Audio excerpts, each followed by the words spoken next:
dukhastum rogam, sukhastum arogyam means if you are unhappy, you're diseased. No other science has told you a definition of health like this. Hi, everybody. Welcome to Cafe Rainy Days. Today, we've got with us Vaidya Sumit Kesarkar. Dr. or Vaidya Sumit Kesarkar is a graduate from R.A. Poddar Ayurvedic College and is the founder of NLAM database containing botanical information about 700 plants used in Ayurveda. He is also a doctorate in botanical taxonomy, and he works towards demystifying Veda, Ayurveda, and Tantra. He spends quite a bit of time in the Himalayas, experimenting, looking at researching herbs and trying to preserve them. Sumitji tackles some really avant-garde topics, such as researching Ayurvedic algorithms to research things like single malt whiskey, or using the methodology in conjunction with AI, machine learning. Let's just straight away begin by, what is taxonomy? Taxonomy is basically identifying or classifying specific herbs as unique. So this method came across I won't remember the exact date now, but when Charles Darwin started cataloging humans and plants as separate species. Just to give a brief of why it is important in Ayurveda, because in Ayurveda, a lot of the plants are known by their local name. These plants were understood by their geographical locations, by the way they acted, and sometimes morphological kind of structures. So one plant can have many names and many plants can have one name. So exactly how modern taxonomy helps is that today, let us say, for example, that we are using the plant called as Arjun. So Arjun, what we nowadays call in scientific name is Terminalia cuneata, or sometimes we call it Terminalia Arjun. But when this is one species, similarly, there are Terminalia, other species also, like 10, 20 or 5-10 species, which if you see, you won't be able to make any difference unless and until you see some leaves difference, some trunk difference. So that is the reason why taxonomy study is important, to isolate all the species which can come under the umbrella. And then we can make a geographical and a chemical based differentiation of what plant was exactly mentioned by the great rishis in their books. So I have done my Ph.D. in taxonomy for this crossover Ph.D. for the very reason, to understand and get an insight into both parts of this faction of Ayurveda. And so to sort of to come to the other side of your degree, what in your view is Ayurveda? Ayurveda is very multidimensional science, which generally we associate with health and healthy living. Okay, but we have to understand that Vedas are not a set of books like modern medicine. Vedas are oral traditions which came from a single sound source. Now, I don't want to go much into it here because it is a big thing, but I have got some videos on my YouTube channel where I have tried to explain these things in a very third person based on a non-linear manner. So when I say non-linear manner, what we say that initially the word Veda means knowledge. Knowledge means all knowledge which is there in past, present, future. What we know, what we conceive. So it bases on an algorithm. Algorithm means it's a set of rules which are to be discovered or which we discover in the course of time, but they don't change. So similarly, when we say Ayurveda, Ayurveda is also a set of algorithms pertaining to human health, or the health we see in form of person to person, person to object, or person to universe. So it helps us understand how we make sense of life, how we understand the genesis of life, and the efforts we make to preserve its balance in conjunction to nature, and to treat any imbalances that occur in our body on a physical and a mental scale. So in general, what Ayurveda says, and these algorithms are mentioned by separate rishis across the treatises what we have available with, is Swasthastha Swastha Rakshanam. What we say that preserve your health. The concept of health, again, they go on another algorithm, is dukhastum rogam, sukhastum arogyam, means if you are unhappy, you're diseased. No other science has told you a definition of health like this, because in all other sciences, we consider something as healthy and any deviation from it as unhealthy, right? You have in modern medicine some blood values which are healthy, and any deviation from it, we say maybe this is an unhealthy state, but not necessarily. Sometimes people can have offbeat values and yet have a healthy state. So here they say that If you are unhappy in any form, then you are diseased. Dis and ease means you are not in balance. And to preserve your balance, the concept of health according to your own individuality with respect to nature, person, object, is what Ayurveda is all about. And whatever you use to achieve that balance constitutes the different kind of herbs we use and different kind of treatments we use. So here, before I end my answer, one more thing also I wanted to say that Ayurveda, a lot of people say is herbal. Ayurveda is not herbal, not chemical.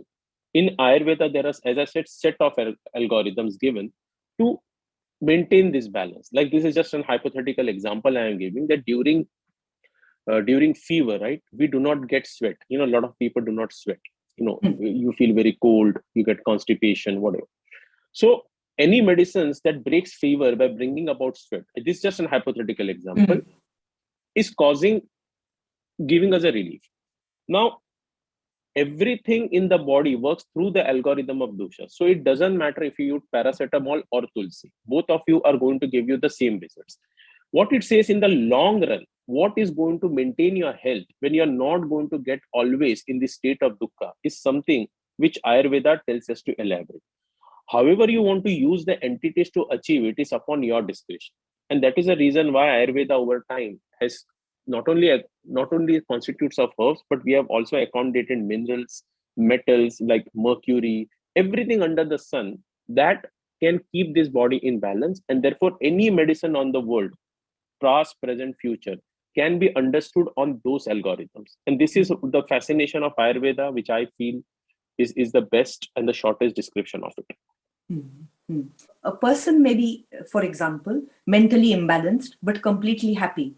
So does that make him healthy? See, it depends upon how at ease he is. See, we are born diseased. The concept of growing and falling in love. The moment you are born, you are diseased because you're going towards death. It is the illusion that you are growing and falling in love. So what it is saying that in that disease state also, there is a state of health. My state of health may not coincide with your state of health. But we always understand disease in a linear and a comparative way.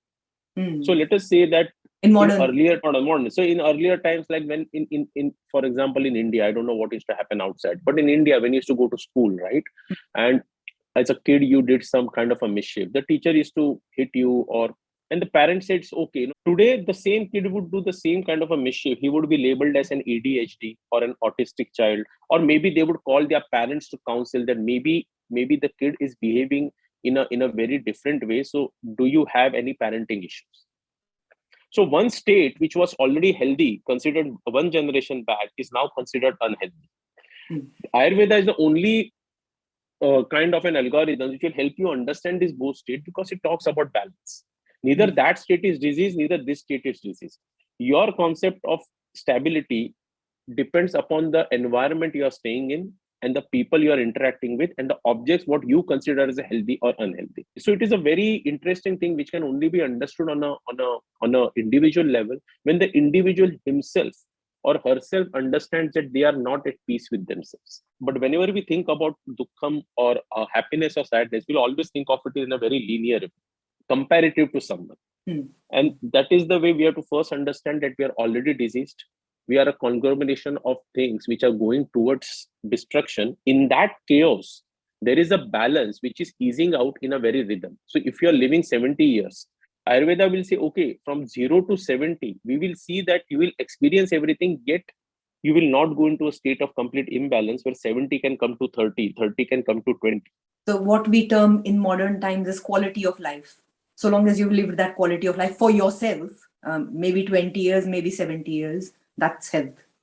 Yeah, because see, your concept of life, if you're non-linear, will always go on expanding, right? See, we are born in comparison. Like we take up the religion where we are born into, right? So our set of rules about something is already changed. Like for example, if you are born into a vegetarian family, right, and you become a doctor. So if a patient comes to you who eats non-vegetarian food, the first thing you're going to tell him is stop non-vegetarian food, right? Because Ayurveda doesn't recommend it. But in Ayurveda, nothing has been mentioned about the kind of food as it mentioned about 5 elements, right? But we are conditioned that this is how health must be. We try to adhere to those standards. So moment you start a life linearly, those define your way of happiness and sadness. And if you feel on those lines you have enjoyed your life or you have experienced your life to the fullest, then disease won't matter to you. There are some people who say, I don't care about cholesterol, heart attack, anything. I will eat sleep. Ayurveda will still consider them in a state of health because they are not bothered by it. But the moment they suffer an heart attack or stroke, they go to a hospital and they need to be treated. And suddenly that fear of life creeps into them. They suddenly go into another state of. So it is very personal. Because if you tell someone that, see, they are doing this, and that is the reason why you should be trying to control something, it is not going to relate with that person. That person might get amazing reports too, but his quality of life would be suffered mentally because he's not looking forward every day to go there unless and until he identifies with that balance that no, it does not matter what I have to do, but this is what I cannot compromise. Like, for example, if I am a walker, I walk a lot. Till the time that is not affected, right? It doesn't matter how I look, what I do, what I eat. Anybody can tell me anything. But the moment somebody tells me that, you are drinking this water at this time, even though drinking water is not considered unhealthy.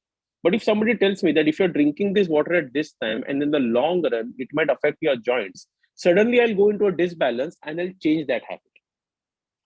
Though for the others, drinking that water might seem completely healthy. But for me, it is unhealthy because mentally it has affected me. So see, this is a very non-linear, expansive kind of a algorithms what Ayurveda gives you. But because we have linear concepts of health, which are comparatively on data studies, for somebody, I might be the most healthy person because I eat anything. As you said, I have wrote book on whiskey and everything. But is my concept of health your concept of health? No. But if they try to understand the algorithms behind what I am doing, maybe they can implement it in their life. So this is how we have to understand this genesis. One of the questions that I said to you, let's talk about is, you are what you eat, is a very typical catchphrase these days. What does Ayurveda and what do you personally think about it? See, there is a sense to it of, again, as I said, that what school of thought you are following. I always tell people that Shastra and sampradaya are different. Shastra is a set of algorithms, is a non-expansive, non-linear algorithms, timeless, limitless concepts. But we understand through a linear way. Like, for example, if I tell you Aham Brahma Asmi, which is a concept that everything is consciousness. Even the Vaishnava tradition feels that. Shaiva tradition feels that. But these traditions have created their pathways or school of thoughts to go there. So let us say in a Vaishnava tradition, eating garlic is tamasic. Why? Because tamas, for them, tamas means much which keeps you attached to the vices of life. But if you see the Vedic, Ayurvedic catalog, Materia Medica, garlic is said to be the only one which has all 5 rasas. It is called Rajasic because it gives you the power to act. So for people who are working, for people who want to be active, for people who want to have a strong flow of Vayu, garlic is good. But if you take it from a Vaishnava Sampradaya, it is tamasic, it is bad. They'll say it is what you eat. So which concept is true? Both concepts are true. We have to take concepts in conjunction with the Sampradaya you're following. Sampradaya here doesn't only mean our Vedic Sampradayas. It could be a Christian Sampradaya, Islamic, any Sampradaya which follows a school of thought will exactly have a goal and a way to achieve that goal.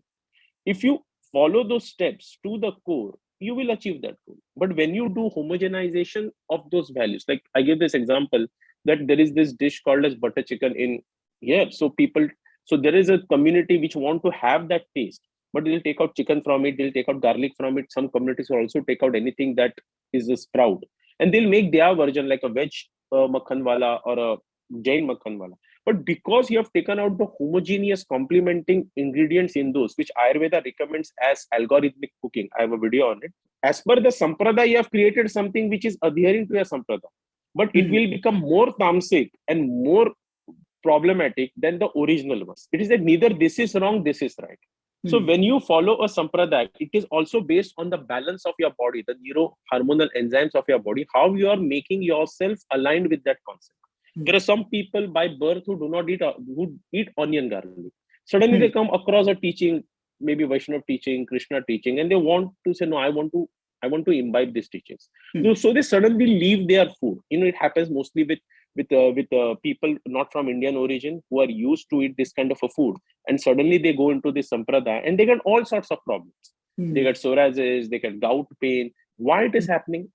Because that in aligning with the sampradaya, you have not given your body a systematic chance to adapt to it. So Ayurvedic algorithms are same, but let us say that person in the sampradaya feels that it doesn't matter however pain I get, whatever things I do, I'm but I'm aligned with Lord Krishna. Then for him also it is not a state of dukkha. Though from a medical point of view, I feel no, this guy or this person is in pain, so they need medication for. And we have seen this such examples, right? This is where Ayurvedic algorithms helps you understand this dynamics of linear, non-linear pathways and the difference between Shastra and Sampradaya. And there lies the answers to you are what you eat. It could be taken in a positive sense, in a negative sense, or any sense that you like. So Sampradayas can be different and they can align to the same Shastra. And Shastra will always be the same. Shastra is always same because Shastra is non-linear algorithms. It will always, like for example, the Shastric algorithms are timeless. So, like they will say everything that is motion is Vayu. So even if I'm speaking with you, nothing can move without Vayu. So Ayurveda says there are 5 types of Vayu, Pran, because as per the directions. But are there 5 Vayus? There are not. There is only motion, the perception of motion. We understand it in 5 forms: up, down, inside, outside, right? Some people will have 10 Vayus in Tantric Shastras. But the concept, algorithm is the same. What is algorithm? Is wherever there is a perception of motion, there is Vayu. Nothing can move. Like even if I'm sitting still, I'm not even saying anything. But if I listen any noise, something will have been carried, right? So that is Vayu. This is Shastra. How different people have imbibed that motion into their sampradaya defines that sampradaya. There is only one Agni, but we find it in different forms. So in microwave also there is Agni. Anything that transforms, Rupanterena Agni it says. Anything which is transformation is Agni. So even now when I'm speaking with you, what I'm trying to tell you will be decoded by your brain on a platform of what you know about what I'm talking with you, right? So can I exactly sit here and say that exactly what I'm thinking and talking and narrating is exactly how you're getting? No, there could be aberrations in language. There could be aberrations in the way where I'm coming from. There could be aberrations in the way how you're absorbing my information from the platform you have come from. Now, tomorrow, if your users hear this interview, they will also process my same information in a different way. So one will try to connect and say, oh, you made this good point. One will not understand what I'm saying. One may not agree with me. But for me, does that algorithm change? No. So let us say I am giving you Shastric concepts, but I am trying to make it as non-linear as possible. People might grasp it from a Sampradaya point of view. So if they grasp it from a Sampradaya point of view, some may agree, some may not agree. Some may grasp it from only a Shastric point of view, so they might find it expansive. And this is how it works. So Sampradayas will keep on increasing. There is no dearth of Sampradaya. If today you are doing this thing on YouTube and people will come exactly to they like your interviews, then you have also created a sampradaya because they'll accept the same thing from you again and again. Okay, this is the flow. So have they connected to you or the way you're doing this thing? It is a very interlocked system. But if we understand that one is linear and one is non-linear, and the tendency of all linear pathways is to achieve this non-linearity, but because non-linearity is so difficult to understand, since we are born linear, we first have to understand linear and then reverse engineer ourselves to the non-linear. So you said we are born linear. Can you elaborate why? You're born linear because it's sanskaras, right? The moment you're born, you're exposed to a world which is linear, right? In your house, what is good and bad will already be defined. The way your approach to what is good, bad in terms of food will already be defined. And those are the linear things you'll carry and teach, right? In the moment, if you find some guru or somewhere where you want to drop these concepts and expand, you'll have to do a lot of violent transformation in surrendering, right? To unlearn, to declutter. But it becomes difficult. And therefore, Sampradayas help, Bhakti Marg help, because you first go into a linear way of doing something which is tangible to you. And within it, if you find a connect with someone, you do the untangible. This sort of fits nicely into, how Ayurveda will also look at where do you live, which family do you live in, what's the climate there. And accordingly, the rules will change. So I was talking to our Vaidya my family doctor. And I was saying to him, so let's say you have indigestion, you're running to the loo all the time. In Maharashtra, you don't get recommended to eat banana. You'll be told, no, that's heavy. But if you go to the north, they will say, oh, you've got dysentery, eat banana, kela khao. And he said, it just depends on where you come from. Can you elaborate a bit on that? See, that's what I said, that Ayurvedic algorithms are very individualistic. So what the Vaidya recommends to you depends upon how integrally he has assessed your system. See, some people will work on prakriti, which is where you come from. Some people will only work. But see, these are again algorithms which are simplified.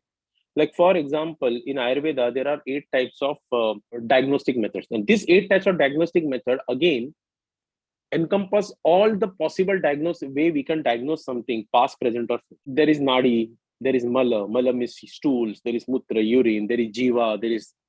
But again, these 8 things are built upon 3 things, which are darshan, sparshan, and prashna. So darshan means what? Anything what you can see. So it can be urine, it can be stools, it can be eyes. Sparshan means anything which you can touch. So it can be your skin. And prashna means hearing. So I can, just by listening to your sound, I can understand your disease. Now see how expansive it is. Similarly, with herbs also, what we say, that whatever is used in a genesis of how at that time what is going to create a balance. Like, if you take the right thing at the wrong time, the medicine would act as a poison. If you take the right poison at the wrong time, the poison at the right time, it might still give you a therapeutic effect. So it all depends upon where you stay, where you come from, what is available to you. But today what has happened, because the information is very quick, we have access to a lot of things. We have only aligned ourselves with entity. Like, for example, if somebody says that I am into depression, then they'll say, rather than eating any antidepressants, I'll have mood elevators like ashwagandha. What is happening here, that because you're aligning so much with the entity, you're not trying to understand the algorithm. Like, for example, when you say loose motions, it was said that you have to eat banana with ghee if you are having loose motions. But they also used to tell you that have of lime juice with ghee. Now, somebody would say if you eat ghee, you will get more loose motions.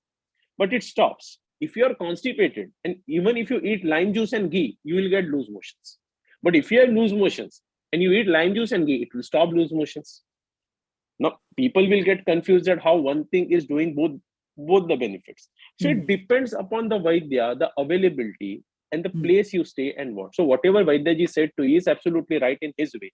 That since in certain places there were more favorable options, more easily available options to have, in certain places it was not there. And that is the reason why I say it is the beauty of Ayurveda, that I'll tell you, eat papaya entire life, and somebody else will tell you that papaya is the worst poison for you, and we both can be right. This beauty only Ayurveda, there is got nothing. But what is finding, we are trying to get cross references about my Vaidya. No. So your Vaidya or whomsoever is a Vaidya will not only tell you medicines, but will also give you pathya, when to eat, when to sleep. But we don't follow it to the core. Why? Because we cannot make the strict adjustments. So we always want to have a holy grail between what I can like and what I think I can avoid. It is like if somebody tells you cigarettes are bad for you, you will say, I just have one, as if one is better than 10. So if you can digest cigarettes, you have 100 a day, you're going to not fall sick. If you cannot digest, even one cigarette will cause you a problem. Same thing is with food and locations. Where you are from born, you're not staying right now. So your body is going to adapt to the environment around you. But you have brought your linear cultural baggage here. And you are trying to create an environment which is not there. And still you will say that in my part of the world, when something happened, we used to give it. But you are not in your part of the world. Hence I said Ayurveda is not, the algorithms of Ayurveda are not only restricted to India, right? Not only restricted to turmeric. If turmeric contains 3 influences of 3 vayus of what it's going to influence, even the elderberry or the rosemary, what you find outside in the English conditions, will also have the same properties. But what has happened, because these algorithms are so difficult to imbibe, people have cataloged their usages. So in my family, let us say there is one usage, what you call as a grandma recipe works, that this happens, take this. It becomes like a tradition. Now that tradition, let us say that my grandmother might have come from some other part of India. Their family must have homogenized on this part of India. And they must have altered their original remedy to something which was then available, because there was no Amazon to order something, right? You had to make everything there. So we have to understand historical references, historical migrations, not only in cultures, but also in dynamics of plants, flora, taxa, how our grazing habits have changed. Earlier, there were less cattle to graze on. Now the cattle have increased more. So, all these things, what we called as biodiversity, ethnobotany, ethnomedicine, this all contribute on these algorithms of Ayurveda. And therefore, it is very important to know where you were born, what kind of a culture you belong to, what kind of a food you adapted to, and where you have adapted. Before I end this, again, I'll tell you, there are certain people who are born into a meat-eating family, yet they suffer from kidney diseases. And people say, this guy cannot digest meat, it's a culture. Some people are born into a non-meat eating family and yet they suffer from disorders. But when they go and eat little bit of meat, their body becomes healthy. So here I was trying to learn that it is not in your hands where you are born. The Atman, see how beautiful that concept is. It says that the Atman carries his genetic code within it. It only depends upon where it is expressed. And that expression only happens through linear mediums where we think that the way we are born, there must be a healthy way. And because we are deviating from that healthy way, we are getting disease. Not necessarily. A lot of people in Gujarat eat a lot of heavy food like bajra and oil. But they forget that this food was eaten by them because they used to work in cotton fields. Now you're not working in cotton fields. You're not working in those environments. Yet you have brought that food as your tradition. And you're getting this kind of a problems. Same with Maharashtrians, that if we come from the coastal side, we use a lot of coconut. But coconut was used by us because a lot of the people who were in agrarian communities used to stand in water, cold water, in rice fields. So coconut is to help us elevate that heat. Today, you are not doing that, but you have taken up those recipes as a part of your traditions, linearly thinking they are healthy for you, and you are eating it as a part of your diet, causing disease. So this is where Ayurveda says that Desh, Kal, everything has to be understood, not only in a very linear or gross level, but also in the micro and evolving level as era and dynamics are changing. It could take only 2 lectures of discussion only on this, but I'm trying to be as brief as possible. So as individuals, what do you do? How do you decipher for yourself if, milk is good for you or not, or is coconut oil good for you or not? How because you're being attacked from everywhere, Facebook, WhatsApp and messages and people telling you. How do you decipher for yourself? It's a very difficult thing to do, right? Because as I said, that people are got into this war of herbal versus chemical, and because it is herbal, we think it is non-toxic, we'll have it. But what you'll do? You're taking juicing, you're doing Babaji's yoga, you're taking these remedies, you're having your food, you're trying to match up with some intermittent fasting. Why? And that is the reason what Ayurveda says, dukhastum rogam. You are already unhappy, chasing more unhappiness, when the whole answer lies within you. And that is the reason why surrendering to an algorithm, like in my practice, the first thing is that if people don't do the diet, I don't give them medicine. I'm not saying my way of diet is perfect, but it is. And that diet could be horrendous, like getting up at 5, sleeping at 10, only eating 2 meals a day, maybe just being on milk for 30 days. And some people might say it is not healthy, dairy is contraindicated, there will be no vitamins. I say, don't care. Find your inner peace. Find the quality of life where you have to think less about what you eat and more about what you're going to use this body for, to get experience of life. But we are more entangled in preserving our body, which you cannot do. Ayurveda says, swasthasya swastha rakshanam. You cannot preserve your body. You can maintain its balance. And in that balance, if any imbalance happens, aturasya vikara prashamana, then you can only prasham. Prasham means you cannot do completely elevate it. You can only bring it back to a state of balance, because it is a tendency of body to go into imbalance. And that is where you have to understand, get a good mentor or, follow something, and first find your concept of health. And only then you can create a lifestyle around it, right? And that lifestyle not only helps, ends in having healthy food, the way you cook. Like, for example, if you put salt while cooking and after cooking, whatever the nice dishes you are making is still going to cause you issues. If you put before, and this algorithm has been given in Ayurveda, when to put what. Doesn't matter what you are preparing. It starts from base ingredients.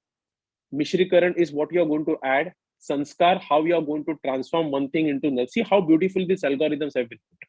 I have a video on Ayurvedic dietetics. It is just complex because I made it for my students, not for the general public. But a lot of people do watch it. So there, once you start understanding, implementing, taking some tough decisions in your life, only then you will start enjoying life in an expansive way. But if your concept is this is healthy, this is the way I need to preserve my body, how are you going to quantify? Somebody will tell you take up fresh extra virgin coconut oil every morning, 1 tablespoon, and everything will go out. How will you quantify it? In fact, it will cause you more disorder because you will be under the idea that I'm taking this, so this could not affect. That is the prime reason why, because I did a research on whiskey, right? Because it is considered a social evil. That is the primary reason to say that nothing is bad. Everything has an algorithm and you can imbibe its 5 elements if you do it in a way it needs to be done. Now that you've talked about whiskey, I'm guessing it was single malt so that there are no other blends. Right. Yeah. And why whiskey? Did you sort of go out thinking that this is a social evil and let me research whiskey? Or because when we were talking, I remember you saying, I like Scotland better. Now I know why. That's the fun part of it. But to be quite honest, as I said, we all come from linear backgrounds. So my journey into Ayurveda was a little bit different. But and me being more into this technical, non-linear kind of algorithmic point, I always try to see, first of all, I'm a very lazy person, to be quite honest. I will do something which is at the base of everything. Because if I know the base, I know the end result. So what is the base where everything will get covered?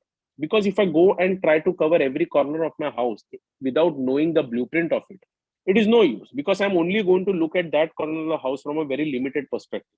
If you want to make your entire house beautiful, you have to first open all the empty spaces, bring up the skeleton, and only then you can think of a structure. For me, that works. For some people, they start with one corner, then they match that corner with another corner, and that's how something begins. First thing is, if everything is 5 elements, why can't it be used to preserve your health? Secondly, when I said dukkastum rogam, there are some people who like drinking. I'm not saying that they should or they should not. That is a separate issue. My research is only for people who like drinking but want to create a healthy lifestyle around it. So that is the first thing I tell, that I do not promote drinking. I do not tell that non-drinkers should drink. Basically, they should not. It is a fact. You see in COVID, when the ultimate lockdown was applied in India, people first made rush to the wine shop. Nobody went to the grocery store. So it is a truth that people love drinking.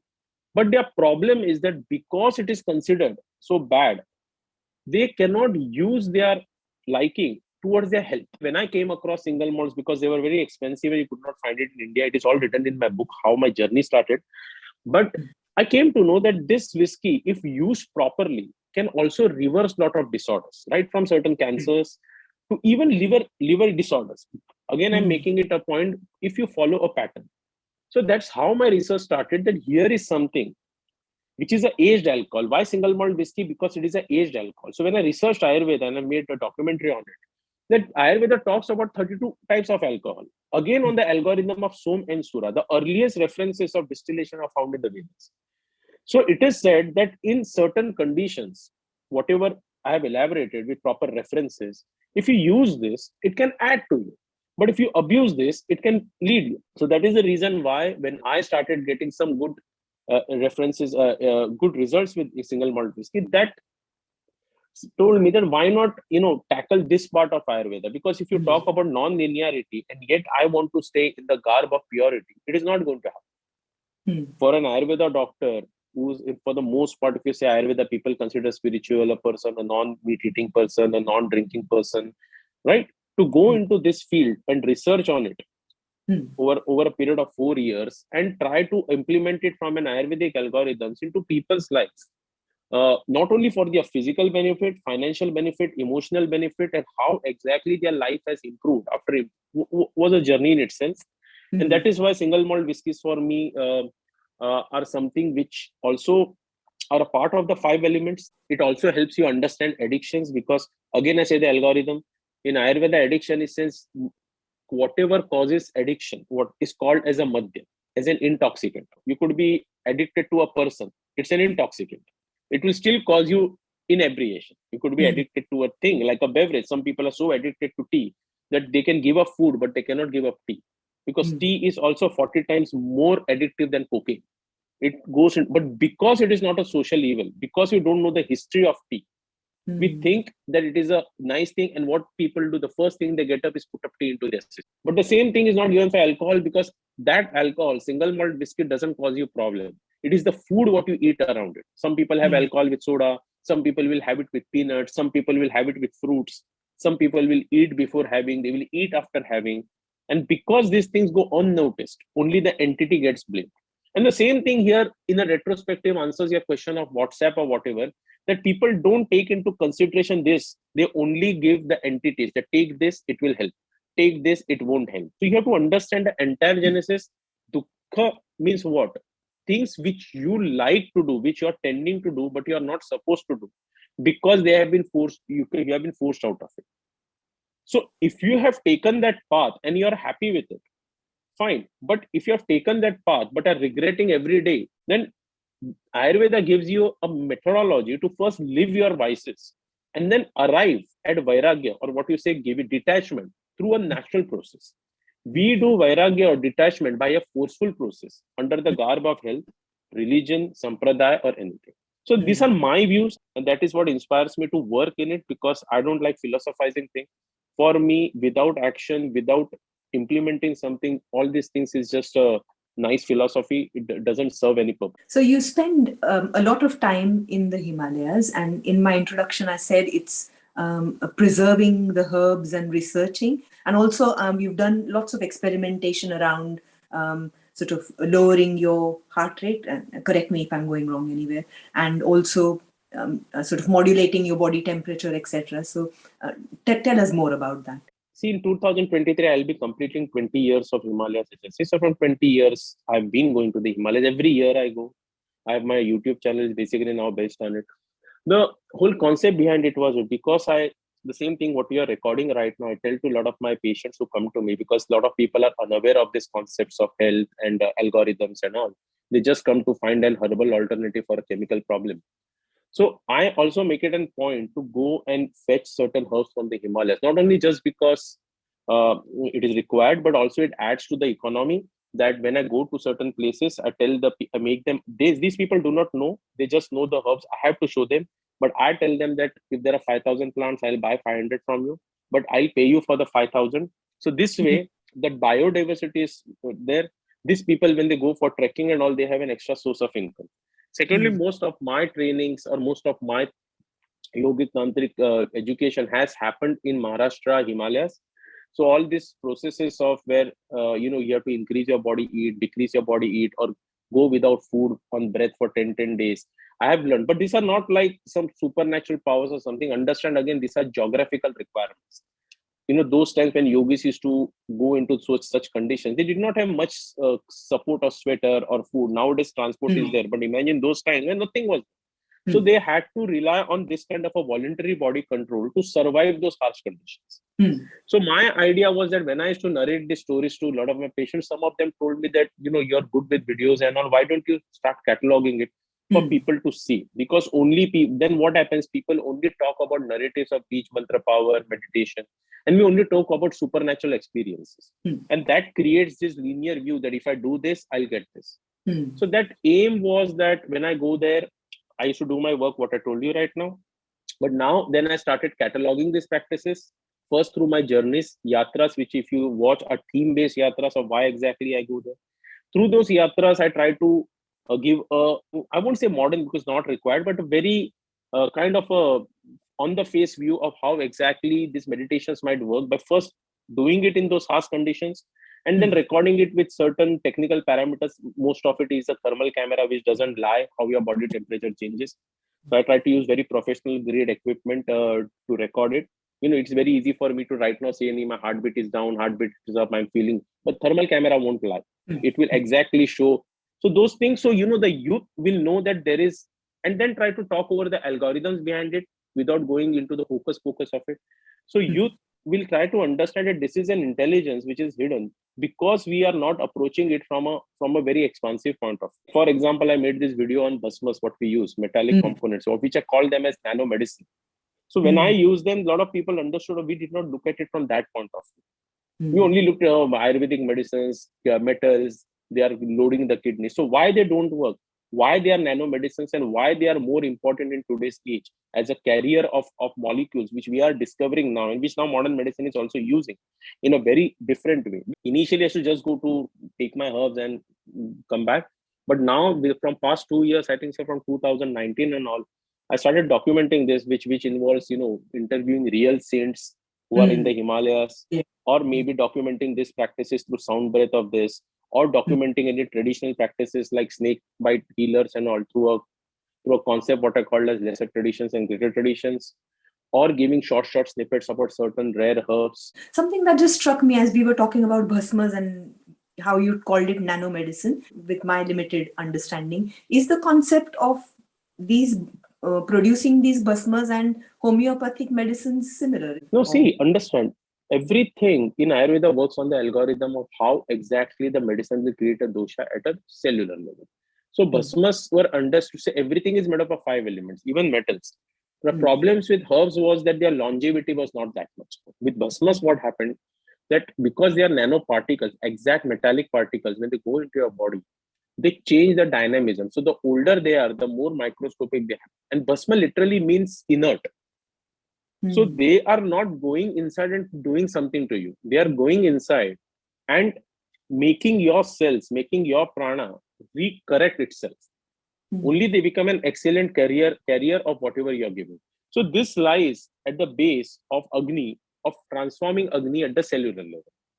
You can correlate it with homeopathy, which give you immune drops every day to tackle your immunity over a period of time so that you don't fall sick. So, of course, you can find some parallels there. But the methodology of Bhasmas was more about Siddha medicine, where the yogis wanted to preserve their body, slow down aging, so that they can do their meditative practices for a longer period of time. Or the other thing was the concept of this came to be known when people started doing alchemy or turning base metal to gold. So when they started doing it, they started understanding, okay, this can, in that byproduct, this thing can be homogenized to be taken internally. So therefore, we say Deha Ved and Loha Ved. So Deha Ved means, Ved is what is that piercing the body. Bhasma part first became for Deha Ved the use of mercury, where 8 sanskaras were done to homogenize it for the body. And the 18 sanskaras were done for Loha Ved. Loha Ved means turning base metals to. So that is how these algorithms were there. And again, you see sampradayas, one is for the body, one is for the alchemy. The rules remain the same. Wanted to also talk about Tantra. So in the West, of course, there is this, I do Tantra. And then in Maharashtra, नको रे बाबा, ते तसलं तंत्र मंत्र वगैरे नको आपल्याला. But what is Tantra? See, Tantra and Tantric are two different things. Tantra basically means a way, a method, an algorithm. So when you have a set of rules, if they are performed in that way, you'll reach the end result. That is a Tantra. And therefore, we say Shalya Tantra, Shalakya Tantra, Agada Tantra. Shalya Tantra means what? Surgery. So in Shalya Tantra, what is given? A set of rules. So Sushruta is called as the father of surgery. Shalya Tantra. Why? Because he said every surgery requires a pre-operative, an operative, a post-operative care. So these are rules. He used to use alcohol for anesthesia. He used to use post-operative care like the Trivalkal or something for antiseptics, infections. So now the rules are the same. Tantra. He was the father of almost 108 instruments, alligator forceps, this forceps, which is true because he was the first person to describe rhinoplasty or cataract operations. Now today also everything, if you see, are performed on the same algorithms. Only the entities have changed. We may use a different anesthetic. We may use a different sterilization method. So Tantra is a set of rules, a way where you achieve an end result. A Tantra to achieve the end results requires a yantra. Yantra could be a physical yantra or your body. And it requires a mantra. Mantra means any dynamic power that runs that yantra. For us, it is the pran. For the Shushti also, it is the pran. So understanding the working of a yantra as a set of rules of how the mantra in it is imbibing is Tantra. Tannoti trayati means expansion and liberation. Now here again you understand the word expansion. It's tantric way is the only way where you can expand. Expand means go from linearity to non-linearity. And as it happens, expansion, liberation is Tantra. Means liberation through expansion is Tantra. I'm just simplifying because English words cannot be justified to this, but in a day. And how exactly you do it? By following a set of rules. Now, there are separate sampradayas to execute the Tantra. So certain sampradayas will do it through ritual, where everything has to be done in a particular way. In the end, you will get it. Some people will do it with bodily practices, in which Hatha comes, Vama comes, what Kaula comes, where they will be imbibing it in themselves to achieve that state. One is a state where it gives us concept that there is this non-linear state. And one is a state which says, okay, we also agree there is a non-linear state, but there has to be a method to reach that state. So Tantra is all about this path of linearity to non-linearity. The sampradaya which follow differ. And that is the reason why this sampradaya and the understanding of that and the entities, what I call entities would be ritual or anything they use, psychedelic, mercury, has somewhere garbled up, I could say, or confused the definition of what we say Tantra in today's world. So when you say Tantra Noku, then it confines to tantrics in India who do black magic or something to take control of someone. In the modern world, Tantra is all about expression of the body, maybe physical, mental, whatever. But eventually that has got nothing to do with the ethos of Tantra. Even today, when you are leading your life, it is a Tantra. Because you are getting born, you are getting married, you are having kids, you're following a pattern, right? In that society, that is a Tantra. Any deviation from that Tantra leads to problems. If that deviation is accepted over the era by other people, it leads to another Tantra. But the algorithm of Tantra doesn't change. We say that when we take up something new, we say we are modern, we are changed, we are progressive thinking. So what you're doing, you're going from one linearity to some kind of a non-linearity. But again, if you get stuck into the non-linearity, it becomes linear. So you are also living a life which is a Tantra. Through your yantra, which is the body, and the mantra is the 5 sense interactions you do with yourself and others. So this is how it is understood. And there lies some kind of a problem with people understand Tantra and the tantric paths. The principles are one and the same, whether it's Tantra, whether it's Veda, Ayurveda, Yoga, the basic algorithms are same. We have just divided it as, therefore we say in Ved, there is a Jnana Kand, Karma Kand and Upasana Kand. Upasana is a set of rituals, which not everybody will do. Karma Kand is the Dainindin karmas which you do, which differ from era to era. But Jnana Kand will always remain the same. In Tantra also, right? As I said, the Jnana is both is same. Both are trying to reach home. One say that one can be done from an external process of yajna, karma and upasanas. One is saying it could be internalized. Only the way of execution changes, and the way of execution is somewhere the garbled up happens. Because it is very simple that if I tell you something in your ear, you repeat the same thing in the second person till the time it comes to the 10th person, the meaning and the words will change. And however integral you are to the process, always going back to that algorithm is more important. That is where the teaching lies in any lineages. Every sampradaya only teaches you what the ultimate experience is Brahman. But we think, oh wow, it's so simple. But how do we arrive there? You can only arrive there by expansion. And that expansion can only happen when you find a sampradaya and you surrender to. But if you get lost with the way a sampradaya is executing it to your moral, social, physical, mental beliefs, then you're only going to get a linearized version and a feel-good factor that no, I'm doing sadhana, I've reached something. So this is how, beautiful it has been put, but it becomes a little bit difficult because these are non-linear concepts. I don't know I understand everything, but at least I try to make an unbiased effort by not shunning anything, by not seeing this is bad, this is good. My own perceptions of this may be different, but that has got nothing to do with my work, which is very expansive and non-linear, where I try to do not put my bias in it. You can only then you can present these concepts for everybody to chew upon. And then it depends upon person to person how they want to imbibe it. Some may imbibe some part of it, some may imbibe it completely, somebody might just reject it like garbage. Doesn't matter. Because in that process, I am expanding. It is not for the others. This thing is for me. I might be very, say that, no, I'm doing this for me. Because if somebody asks me a question, I'm doing a project, I'll do it for my understanding and present how I do it.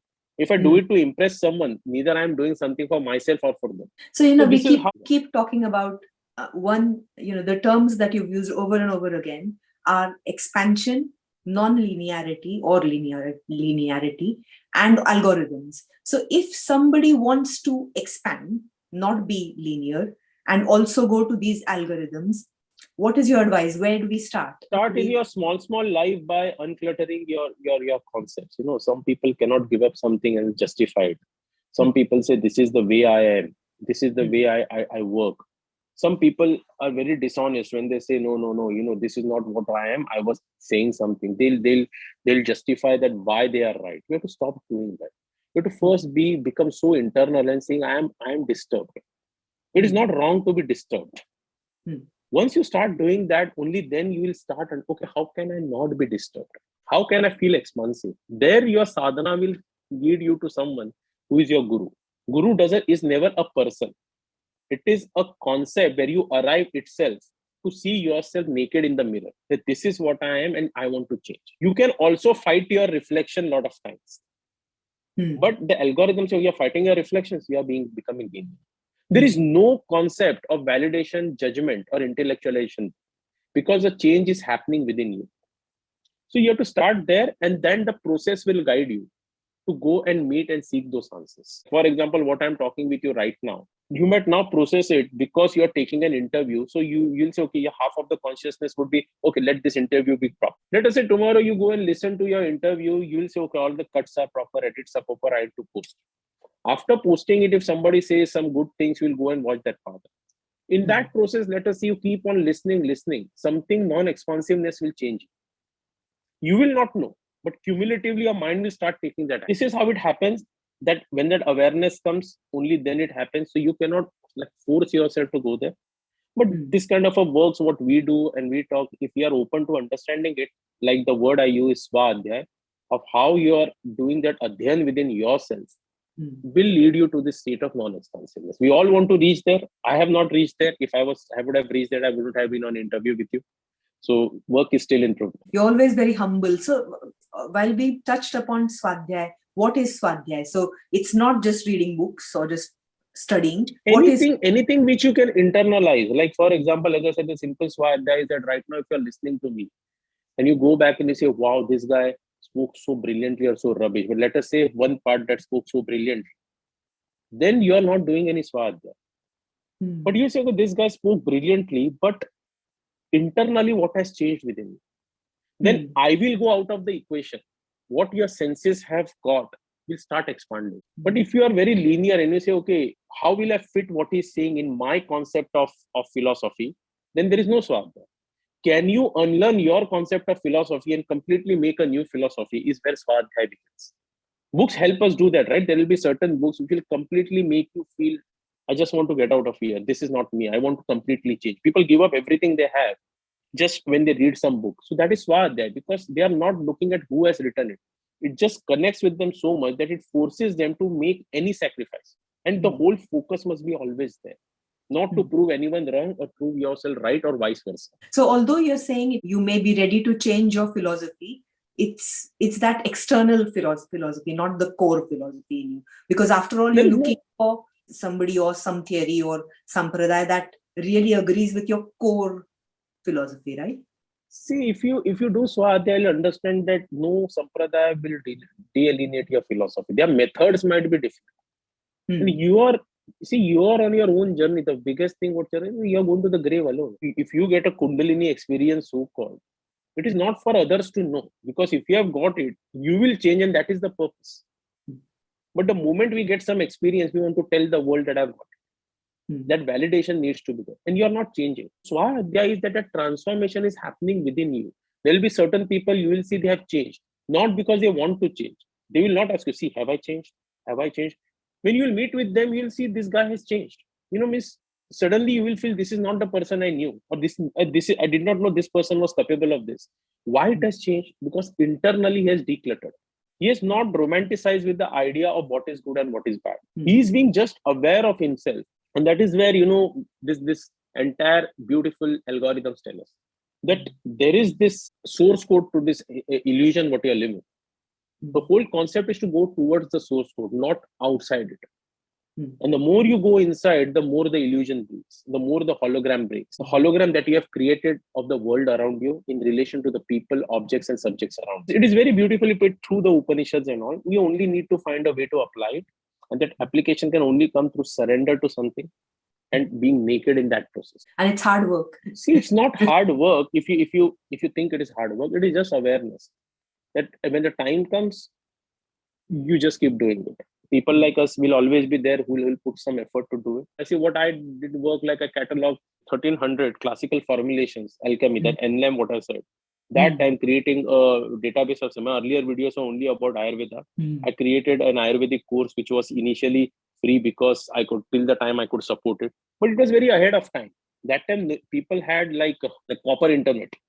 People hardly knew the concept of advanced searches and all. And coming to Ayurveda, no one even knew a computer existed. If I'd done the same thing maybe 4 years back, I could have, it could have been such a big thing. So but that doesn't take out the kind of insights I got while doing it, because I had to do it from the core. Maybe right now, if I had done it, I would have taken a loan, popped in some programmers and done it in a much better way. But that led to my Svadhyay. That made me more closer to the concept of Bhasmas and all, which I never studied in my college. So, everything is for your own expansion. From an outer world, you might always calculate it in the concept of profit and loss, success and unsuccess. But internally, how you measure your success is by the Saraswati growing within you. Whatever kind of work happens through me, through the medium of Lord Shiva, I present it. And hopefully people like it and, take some cues better on it, give me suggestions to make it more better. And that's how it works. Your Svadhyay keeps on happening. That's been brilliant, Sumitji. Really, really good. Where the hours passed, no idea. Can I please end with just one last question? Sure. Over the weekend, on the Rasa workshop, we said that everybody is striving towards individuality and independence. Can you end with that concept and tell us what you mean by that, or word it correctly if I've gone wrong? I don't exactly remember in what context it was said, but to be quite honest, is that linearly, if you see, if I understand it now from the context which I am saying, and probably we should keep it there, is we each one, as we are born, right, we are trying to create a version of ourselves. You may agree or not agree. We put it into baskets of good and bad, and it is happening every time. Every time you talk with your husband or son, you are trying to create a version of yourself. Better or worse, that I don't want to comment on. So when that strife is there for that individuality, the concept of expansion goes on. And when you're not trying to create a version of yourself, you're trying to live what you are, how your sense organs can attach to all the objects around it, every possible form. Then, I did this video a few days back of time slowing down. Then you exactly attain that state where you see your multiple individual states yet not get affected by it. So the initial strife of life is to create that individuality within us. That individuality creates multiple individual versions of us as we keep on going in our physical, mental, financial, social, moral life.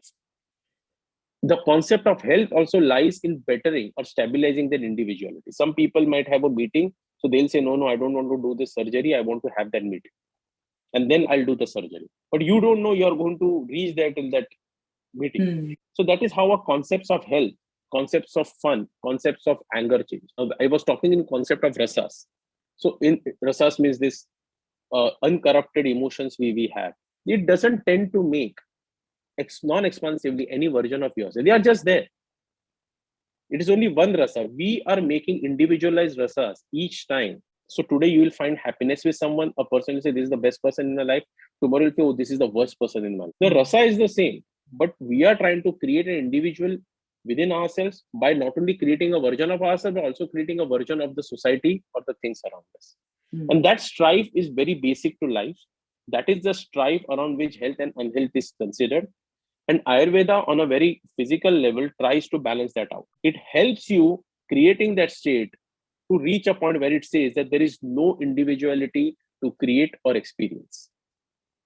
And that is how this entire algorithms work out. I hope in a nutshell that answers the question. Yeah. No. So we were talking about how each person desires to grow as an individual. The other sort of variation to it also is that each person only strives ananda in the end. It's always sukha. That was I said that the concept of sukha is flawed, because you always end in dukkha when you try to strive for sukha, because you're creating an individual version of yours. So understand, dukkha is this non-linear state we are born with. The concept is reversing. When you start understanding the expansions of your sense within, like one rasa, only ananda happens.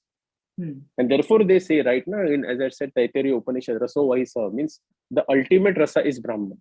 How will you experience limitlessness unparted consciousness, if you think of it in parts. Therefore, I made this statement that we are trying to create an individual version of ourselves along with the kind of emotions we want to associate with ourselves, thinking that is the concept of happiness. But ultimately, the whole concept of happiness to unlearn that thing. Is to shed away all that. Is shed away that. Ayurveda will help you get there by making your physical body stable, because I cannot meditate if I have got pain.